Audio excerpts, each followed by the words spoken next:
Hey there, welcome back to another episode. In today's video, I'll be showing you the steps on how to close your Robinhood account. In order to close your Robinhood account, first of all, log into your account.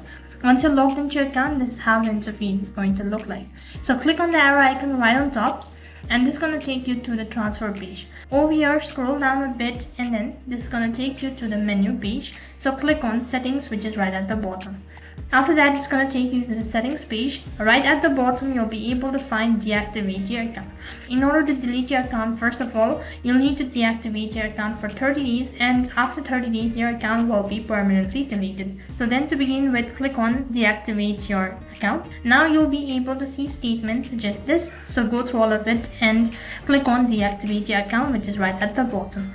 However, if you don't want to deactivate or delete your account, you can also contact the support team and then stay. So to deactivate your account, you might be asked to provide in some of the verification number and all that. So enter in all of that, which will be sent to an SMS or email.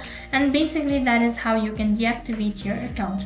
In this way, you can delete or close your Robinhood account. That is all for this video. I hope the video was helpful. Make sure to like, share and subscribe to the channel. Also make sure to comment down below for any further queries. Thank you for watching. See you in the next video.